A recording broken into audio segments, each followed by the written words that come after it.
Okey. Hai, Assalamualaikum. Suara saya jelas tak? Ataupun awak dengar suara saya macam ada kipas ke? Bagi tahu saya semua suara saya okey tak? So far. Okey.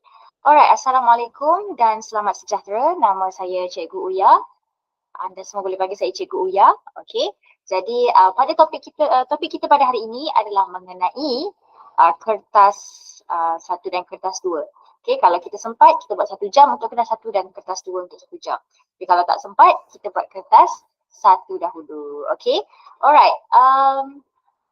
Ada lagi tak kawan-kawan yang belum masuk? Boleh tak bagi tahu saya? Ada tak kawan-kawan yang belum masuk lagi? Kalau ada yang belum masuk, bagi tahu saya. Okey. Alright. Okey. Saya kalau boleh memang ingin memaklum balas daripada awak lah. Ada maklum balas which is awak kena bercakap dengan saya juga. Tapi bukan cakap dekat buka kat mic, tapi cakap dekat chat box. Okay. Kenapa? Sebab kadang-kadang tu dia line awak ataupun line saya agak slow. So saya tak dapat dengar apa yang awak cuba sampaikan. Kalau boleh, bagi tahu dekat komen chat box ni. Okay. Alright. Okay. Hari tu, siapa yang form 5 kat sini? Saya nak tahu form 5 siapa kat sini. Ada tak? Ramai tak form 5? Kalau ada, angkat tangan. Angkat tangan. Okay, 1. Lagi? 2.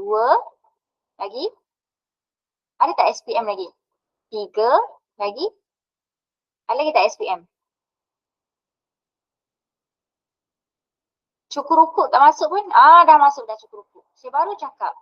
Saya tanya, mana cukur rukuk? Okay. 3. Cukur rukuk awak form berapa? Form 4 ke form 5? Afif Danish lagi? Ada lagi seorang tu yang suka kacau saya tu. Siapa nama dia? Tak ingat. Ada tak? Form 4 cikgu. Okay, alright. Okay. Okay, jom kita start. Dah 24 minit. Okay,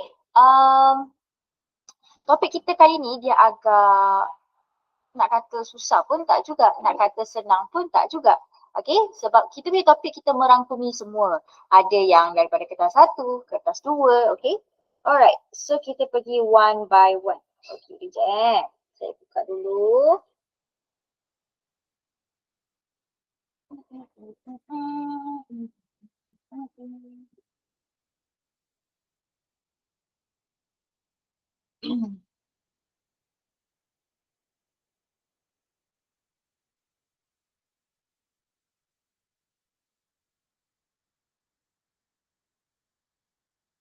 Okay. Hari tu masa kelas, ada tak saya bagi tahu mengenai karangan bahagian B? Okay.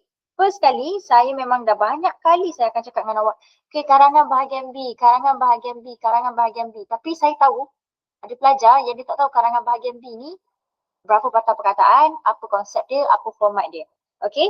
Jadi pada hari ini kita akan pergi one by one dulu. Okay. Sekejap ya. Sekejap. Saya pergi one by one. Ya. Okey.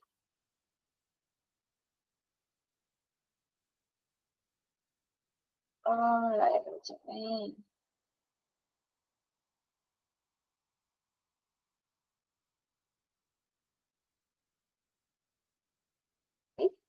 Mana saya tahu? Oh ni. Okey.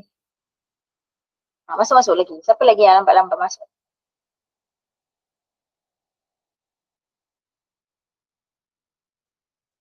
Okey. Semua nampak apa yang saya pampangkan di hadapan ni?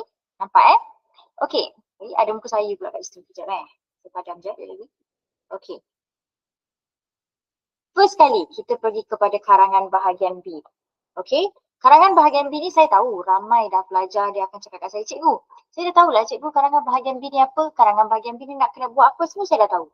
Okey, tapi awak kena tahu satu benda, karangan bahagian B bukan hanya semata-mata karangan, apa orang panggil?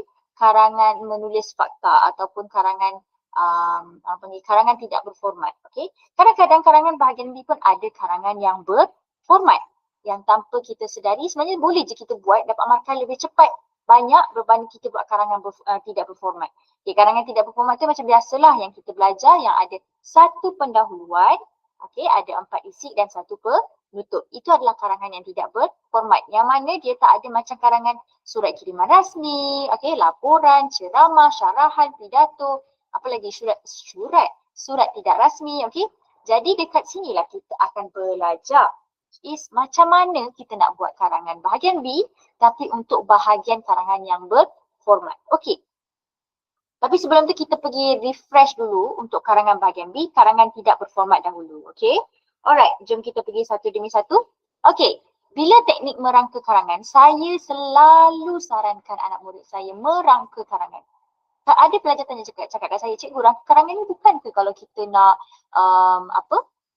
nak bagi-bagi buat dalam peta minggu.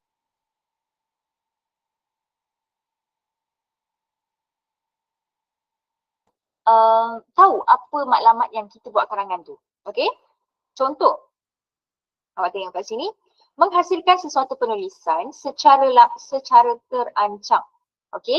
Dan menulis kerangka karangan dengan menyusun dan menganalisis isi penting secara terancang. Okey, first kali awak akan tengok dia punya tema, isu dan kehendak. Okey? Macam biasa kalau contoh, okay, saya nak awak react sikit dekat dalam chat box. Okay, saya nak tahu. Alright. Kalau saya cakap mengenai punca kemalangan jalan raya, apakah tema dia? Apakah dia punya tema? Punca kemalangan jalan raya. Apa dia punya tema? Ya, Arisa cakap kemalangan jalan raya. Lagi? Apa lagi? Kemalangan jalan raya. Lagi? Ada tak lagi? Okey. Dia sebenarnya adalah betulnya adalah kemalangan jalan raya dan punca itu adalah menyebabkan daripada kehendak soalan. Okey. Jadi contoh saya bagi tunjuk contoh dulu. Okay, contoh kita buat punca dia punya kehendak soalan adalah tak nak tulis pula dia lah. Patutlah saya cas. Punca kemalangan jalan raya. Okay, jadi kat sini kita akan masukkan dia tak masuk. Kita dah ikut.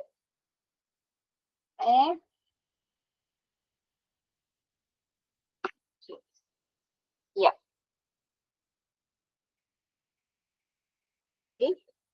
Apa dia tak masuk ni? Pen ni. Sekejap Alah. Ya. Biasalah. Bila kita dah banyak sangat pen yang dipakai. Sampai dia pun nak tulis dah tak boleh. Okay.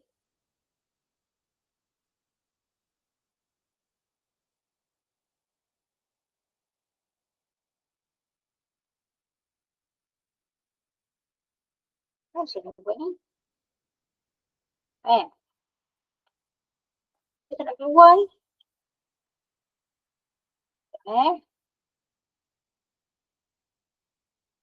Bulat dah.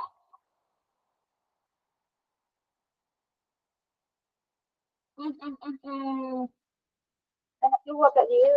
Sekejap. Dia hang. Dia hang. Sekejap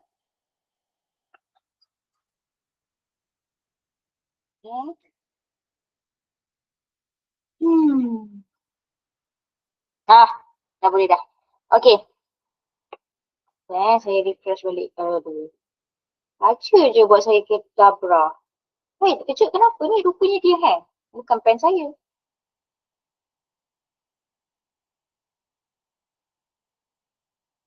Okey, kemalangan jalan raya merupakan tema dia.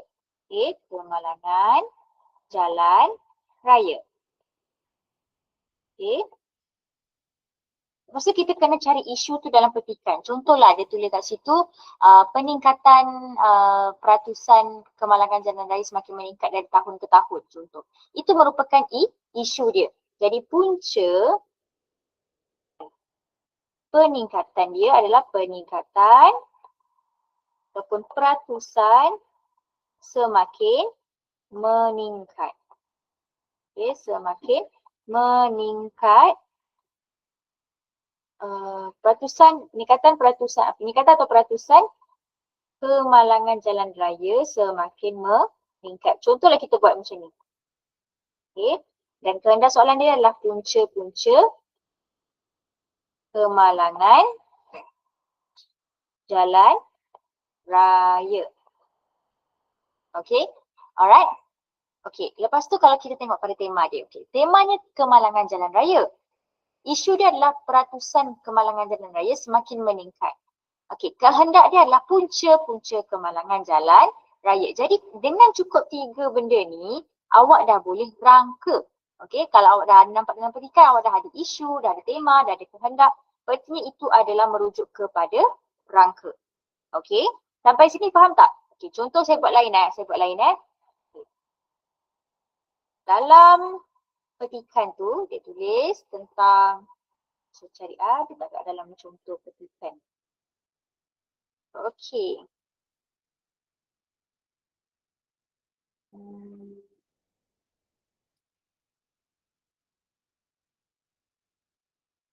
Okey.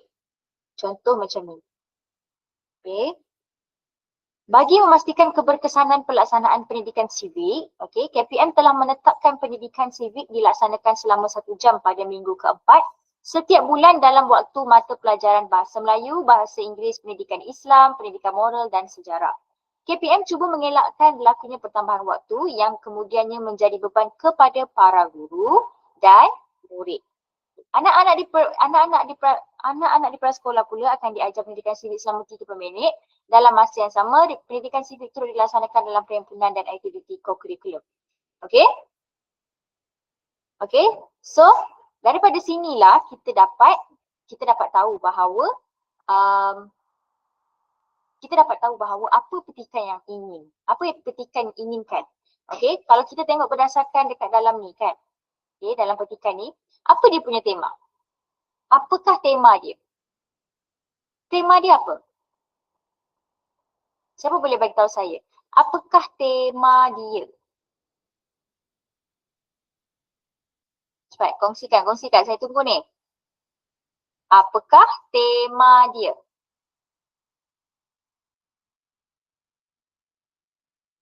Cuba cari. Pendidikan sivik. Bagus. Okey. Dari sini pun kita dapat tahu dah bahawa dia tentang pendidikan. Jadi dia punya tema adalah pendidikan sivik. Okey. Apakah isu yang kita boleh dapat kat dalam ni? Apa dia? Apa isu dia? Okay. Kalau kat dalam ni, kalau kamu perasan, dia ada cakap pasal mengenai, dia cakap bagi memastikan kebersamaan pelaksanaan pendidikan sivik, KPM telah menetapkan pendidikan sivik dilaksanakan selama 1 jam pada minggu keempat setiap bulan dalam waktu pelajaran Bahasa Melayu, Bahasa Inggeris dan Pendidikan Islam, Pendidikan Moral dan Sejarah KPM. Cuba mengelakkan berlakunya pertambahan waktu moral dan sejarah. KPM cuba mengelakkan berlakunya pertambahan waktu kemudiannya menjadi beban kepada para guru dan murid. Okey. Dekat dalam ni mungkin kita nampak okey dia punya beban kepada guru dan murid. Tetapi kita tengok pada topik dia. Kebaikan pendidikan sivik dalam Bahasa Melayu. Jadi apa dia punya isu tentang pendidikan sivik ni? Penambahan waktu dalam subjek. Itu adalah isu dia. Okey. Kalau mengenai dia punya kehendak soalan, inilah kehendak soalan dia. Okey. Itulah maksud saya. Maksudnya dia daripada petikan kita dapat tahu tentang isu, kita dapat tahu tentang tema dan kehendak soalan. Okey, so sekarang kita back to normal balik. Okey. Okey. So kita nampak kat sini Okey. Jadi, macam saya pernah cakap kat awak sebelum ni, kalau kita buat pendahuluan kita gunakan teknik apa? Kalau pendahuluan kita gunakan teknik apa? Siapa boleh beritahu saya? Teknik apa? Teknik think. Okey. Jadi think ini adalah yang ini. Siapa yang nak ambil gambar boleh ambil gambar. Okey, think ni dia terdiri daripada apa? Mungkin ada yang tak tahu ataupun baru masuk. Think ini terdiri daripada tema, ayat huraian tema, ayat isu, ayat huraian perspektif kesan negatif dan ayat kehendak soalan. Okey, contohlah tema tersebut. Okey, tema tersebut adalah tentang apa? Tentang pendidikan ataupun kita nak buat senang sikit lah. Merokok lah contoh merokok. Ya, merokok. Okey, merokok. Okey. Jadi dekat tema ni macam mana kita nak huraikan sesuatu tema tu? Okey, awak boleh buat 2 jenis iaitu definisi ataupun fakta. Okay, contoh definisi adalah merokok merupakan satu perkara yang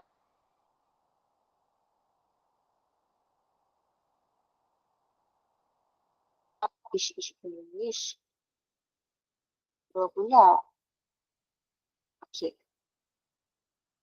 Okey, jadi dekat ayat tema ni, okey, kita dapat kenal pasti bahawa dia punya cara nak buat ayatnya adalah daripada definisi dan juga fakta. Okey, definisi dan juga fakta. Jadi kita boleh bagi tahu, merokok merupakan sesuatu perkara yang tidak berfaedah ataupun satu perkara yang mampu membahayakan kesihatan. Maksudnya awak terangkan apa itu tema dia. Kalau contoh saya cakap kat awak, suruh awak buat tema okey, Arissa, saya nak awak buat tema tentang sekolah. Okey. Sekolah, cuba bagi kat saya contoh. Ayat tema yang awak boleh buat. Tak kisah awak nak terangkan apa-apa pun. Tapi asalkan mengenai tema. Okey, sekolah. Okey, kebaikan, dia punya kehendak soalan adalah kebaikan.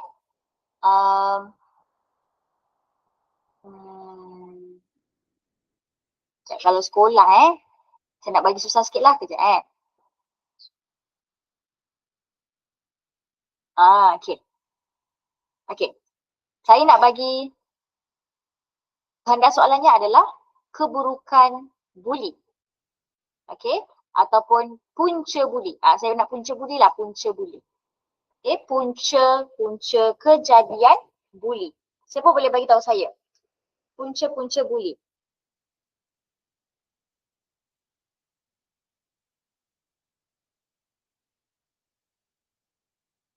Kan saya satu tema. Tema dia apa? Siapa boleh bagi tahu saya? Tema dia apa? Tema dia buli. Okey, cuba bagi tahu saya macam mana kita nak terangkan tentang tema tersebut. Macam mana? Buli. Siapa boleh bagi tahu saya? Buli. Bagi definisi. Okey, cuba bagi saya definisi. Siapa-siapa? Takkan Arissa seorang je dekat dalam ni, ada ramai kan? Cuba bagi yang lain. Siapa boleh bagi tahu saya dia punya tema? Apa ayat yang awak boleh letakkan? Cepat, letak. Afif Danish ada, Afif Danish. Jangan nak left. Cuba bagi tahu saya tentang tema tersebut.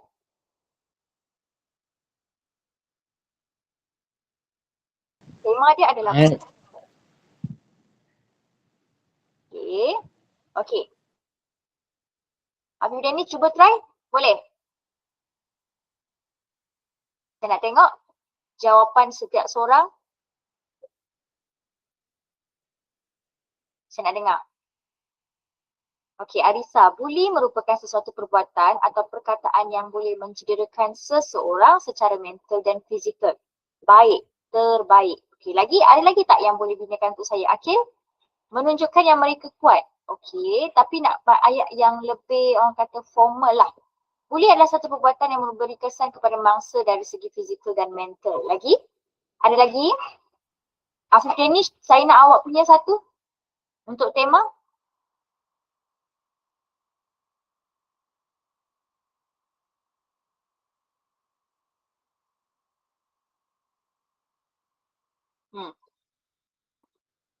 Melin dah bagi tahu, Arissa dah bagi tahu, Akil pun dah bagi tahu.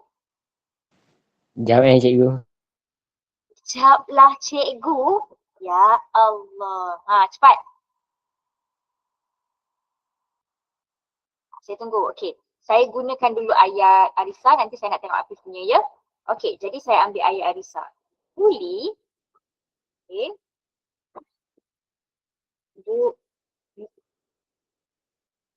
Buli merupakan sesuatu perbuatan. Halisa. Buli ialah perbuatan yang dilakukan secara berkumpulan atau individu dalam mencederakan mangsa yang lebih lemah, tidak kira mental atau fizikal. Boleh jadi? Boleh? Boleh, tak ada masalah. Okey, tapi saya ambil ayat Arissa dulu Saya nak tengok ayat Afif Danish lepas ni. Saya tunggu Okey. Buli merupakan satu perbuatan atau perkataan yang mampu, saya tukar sikit ayat dia, memberikan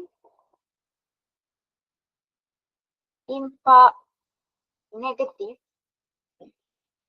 kepada seseorang, individu pada aspek physical dan mental. Okay. Itulah cara nak buat tema. Which is awak akan bercakap, awak terangkan apa itu tema tersebut. Okay, itu adalah contoh tema dia. Okay, sekarang huraikan tema itu. Letakkan mengapa dan sebab. Akhil, tolong saya. Okay. Tujuan utama pembuatan buli ialah untuk menunjukkan kuasa, mengawal, untuk menakut-nakutkan mangsa. Okay, boleh? Siapa boleh bagi tahu saya tentang huraian tema? Mengapa dan sebab. Kenapa? Kenapa boleh jadi buli?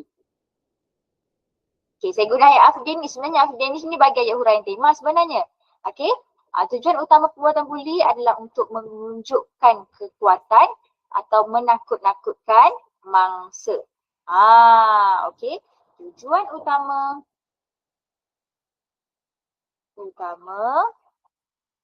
okay. Tujuan utama pembuatan buli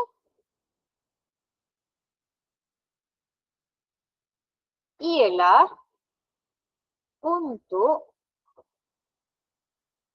menunjukkan kekuatan, mengawal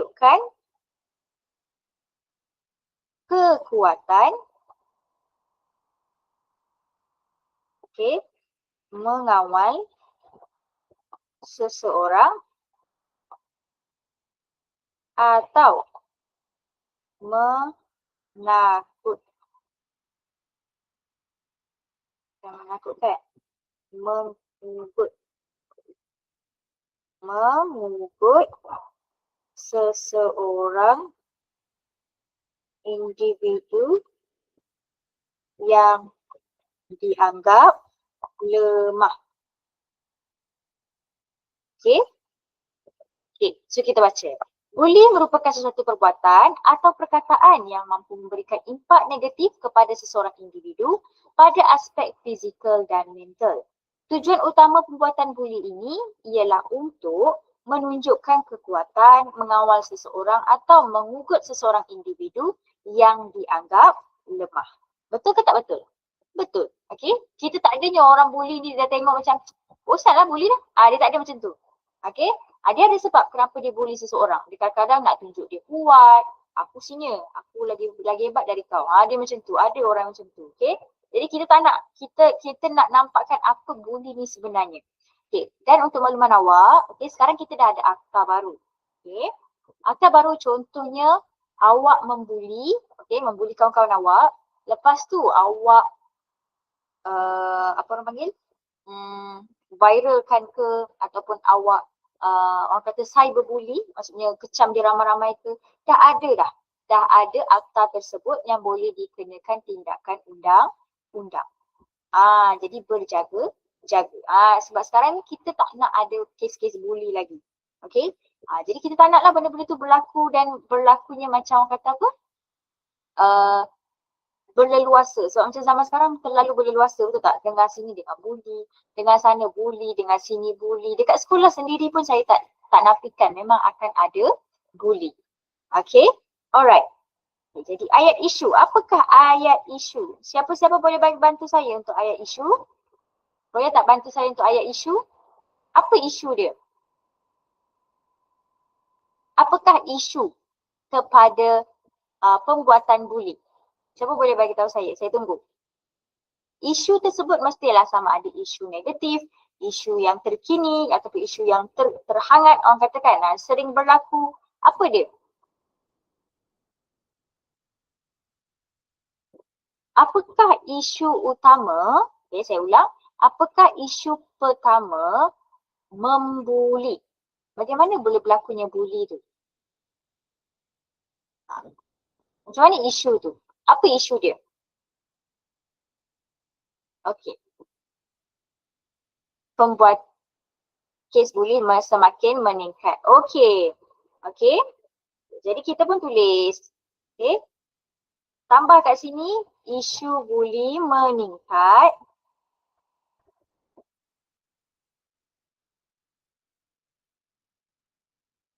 Okey. Saya suka tengok ayat ni. Okay, saya baca Afif Danish punya ayat. Bagus Afif Dapat A ni. Okey. Isu buli di sekolah semakin membimbangkan kerana ia memberi kesan negatif kepada kesejahteraan pelajar. Buli, murid. Kita panggil kesejahteraan murid. Sebab kalau kita tengok pada buli, okey, kalau buli kita panggil dia murid. Tetapi kalau dalam statement tersebut dia letak pelajar, awak boleh letak pelajar. Okey, tapi sebenarnya kita gunakan murid. Tapi kalau dalam statement tu ada pelajar, kita boleh guna pelajar. Okey, jom kita buat untuk ayat isu Afif Danish punya. Isu Allah. Isu buli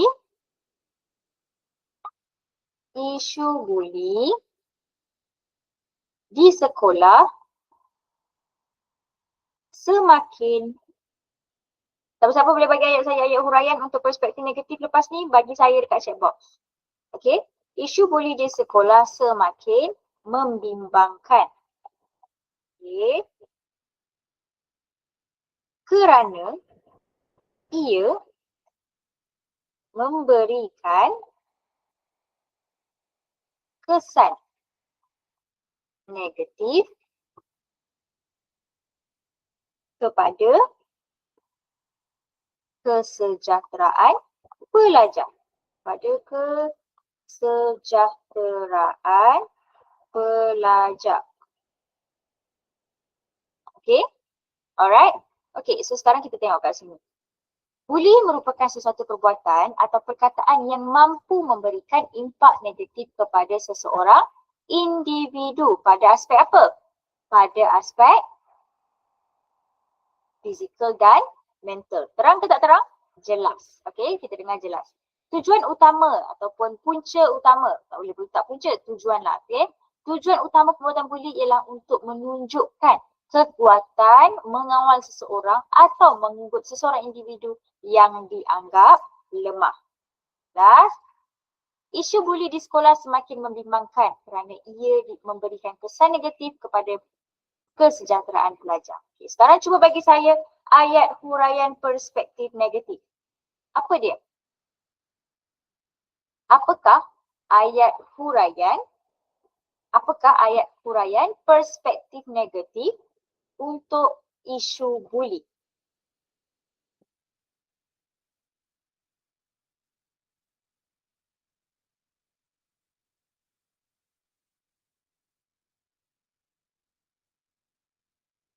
Kesedaran tentang masalah buli masih semakin kurang. Okey.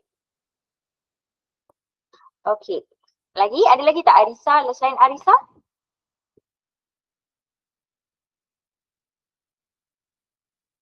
Ada tak? Selain Arisa?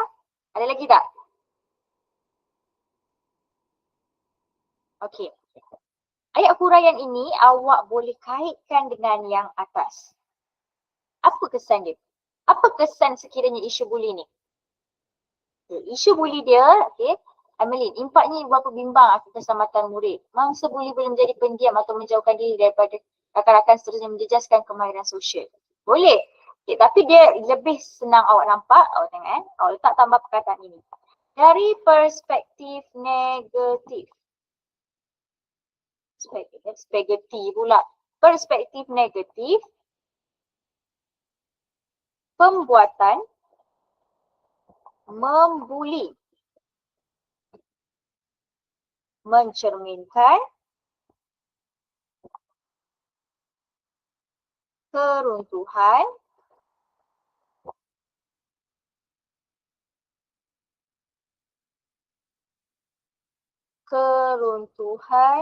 moral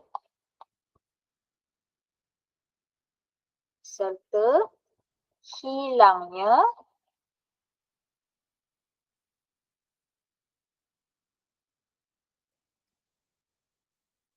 nilai empati dalam diri pelaku yang sanggup menyakiti seseorang individu demi kepuasan diri. Okay? Macam tu. Okay, so apa yang awak nampak kat sini? Dari perspektif negatif pada ayat isu tersebut adalah